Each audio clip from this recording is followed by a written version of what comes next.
और बड़ी खबर के सिलसिले को आगे बढ़ाएंगे क्योंकि एक और बड़ी जानकारी इस वक्त हमें मिल रही है और इस वक्त की एक और बड़ी खबर आपको बता रहे हैं।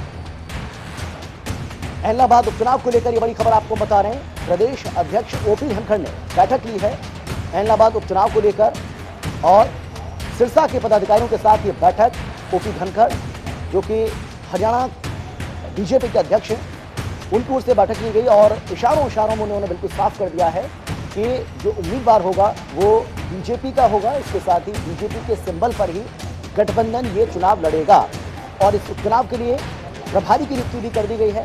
ये जानकारी इसमें कहा जा रहा है कि सुभाष बराला को प्रभारी नियुक्त किया गया है।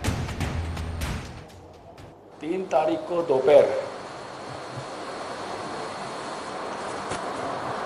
चंडीगढ़ में हरियाणा निवास में भारतीय जनता पार्टी की इलेक्शन कमेटी की मीटिंग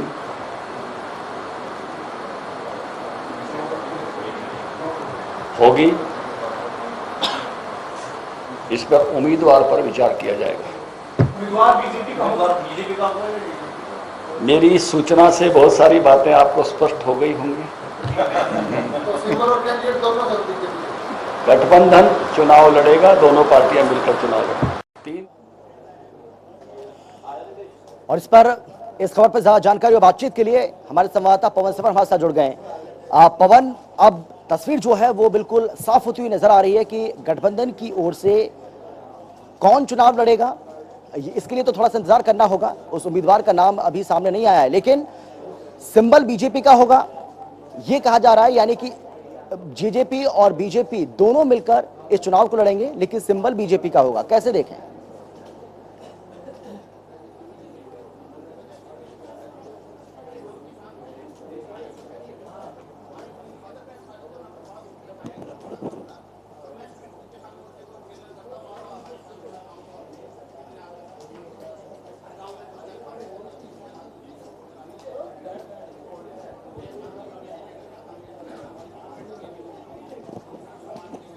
बिल्कुल, देखिए ऐसा नहीं है, स्थिति बिल्कुल साफ हो गई है। सिंबल भी बीजेपी का होगा, चेहरा भी बीजेपी का होगा, यानी जो गठबंधन है उसमें गठबंधन का उम्मीदवार जरूर कहा जाएगा, लेकिन जननायक जनता पार्टी अपने पार्टी के किसी नेता को टिकट देकर मैदान में नहीं उतारने जा रही है और ना ही जो गठबंधन का उम्मीदवार है वो जननायक जनता पार्टी के चुनाव चिन्ह, यानी जो चाबी चुनाव चिन्ह है जननायक जनता पार्टी का, उसके ऊपर चुनाव नहीं होगा। सिर्फ सिंबल जो है वो बीजेपी का होगा, कमल का फूल जो है वो सिंबल होगा और बीजेपी का ही चेहरा होगा।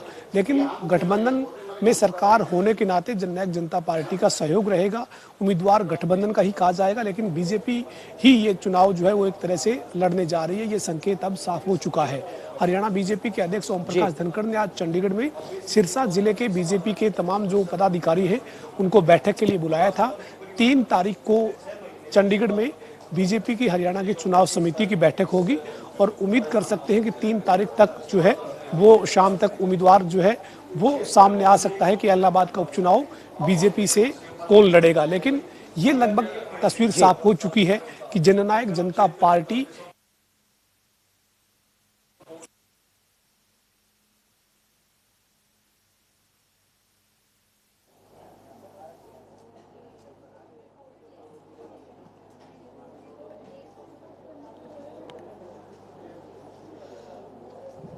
तो इलाहाबाद मुकाबले में कौन होगा, अब इसकी तस्वीर जो है वो गठबंधन की ओर से साफ होती हुई नजर आ रही है। हालांकि अभी औपचारिक ऐलान होना बाकी है, इसके लिए हमें इंतजार करना होगा। और जिस तरीके से हमारे सहयोगी पवन सिवर भी हमें जानकारी दे रहे थे कि 3 अक्टूबर को बीजेपी चुनाव समिति की बैठक हुई और उसमें उम्मीदवार का नाम जो है वो तय किया जाएगा। पवन एक बार फिर से हमारे साथ जुड़ गए। पवन, हम आपसे जानना चाहेंगे किस तरीके से इसको देखा जाए, क्योंकि ये उम्मीद की जा रही थी कि जेजेपी की ओर से गठबंधन की, क्योंकि जेजेपी जो है बीजेपी और जेजेपी गठबंधन में चुनाव लड़ेंगे, ये तो बिल्कुल साफ है, ये तो पहले से ही तय था और तमाम जो नेताओं के बयान दोनों तरफ से आ रहे थे।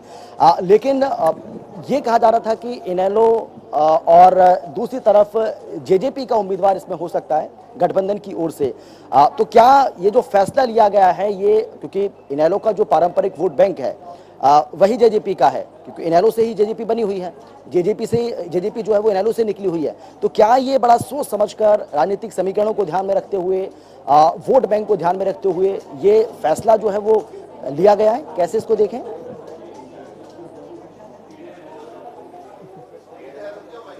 देखिए, ऐसा नहीं कह सकते, क्योंकि जब दो राजनीतिक दल अलग अलग हो चुके हैं, इंडियन नेशनल लोकदल में से भले ही निकलकर जननायक जनता पार्टी बनी हो, लेकिन जेजेपी के नेताओं का अपना दावा है, उनका ये कहना है कि जेजेपी का जो है वो जो दुष्यंत चौटाला हैं, अजय सिंह चौटाला है, नैना चौटाला हैं, उनके साथ उनकी चौधरी देवलाल की विचारधारा के लोग हैं, वो अपना एक अलग जो है वो वोट बैंक मानकर चलते हैं।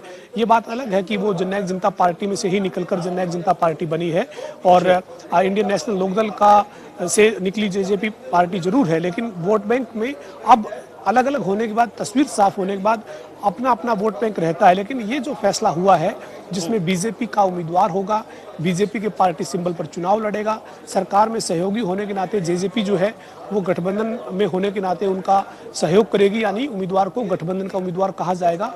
बीजेपी जो है वो चुनाव को लड़ने के लिए पूरी तरह से तैयार नजर आ रही है। आज पहली बैठक हो चुकी है चुनाव समिति की, 3 तारीख को फिर से बैठक होने जा रही है। इसमें ये कह सकते हैं कि जननायक जनता पार्टी ने बीजेपी को अपनी ये सहमति दे दी कि वो अपनी पार्टी के किसी नेता को, या जननायक जनता पार्टी अपने पार्टी के सिंबल पर चुनाव नहीं लड़ना चाहती है, इसलिए बीजेपी तय करे। तो अब बीजेपी को तय करना है कि बीजेपी वहां पर चेहरा किसको बनाएगी। चेहरे के तौर पर कई नाम जो है वो चर्चा में है, लेकिन अंतिम फैसला क्या लिया जाता है ये देखने वाली बात रहेगी। 3 तारीख को जो बीजेपी की चुनाव समिति की बैठक चंडीगढ़ में रखी गई है, उसमें नामों पर मंथन होगा, और क्या 3 तारीख को ही अंतिम फैसला नाम को लेकर हो जाएगा ये देखने वाली बात रहेगी। लेकिन ये कह सकते हैं कि जेजेपी ने अपनी दावेदारी, अपनी पार्टी के नेता को टिकट देकर उपचुनाव लड़ाने की दावेदारी जो है वो छोड़ दी है, और अब बीजेपी के साथ सहयोग करेगी गठबंधन के नाते। जी बहुत शुक्रिया आपका पवन, इस तमाम जानकारी के लिए आपका बहुत बहुत धन्यवाद। तो तस्वीर लगभग साफ होती हुई यहाँ पर नजर आ रही है कि गठबंधन की ओर से, हालांकि उम्मीदवार कौन होगा इस बात का इंतजार हमें भी है, आपको भी है, लेकिन गठबंधन ये चुनाव लड़ेगा और बीजेपी का उम्मीदवार होगा, बीजेपी का ही सिंबल होगा।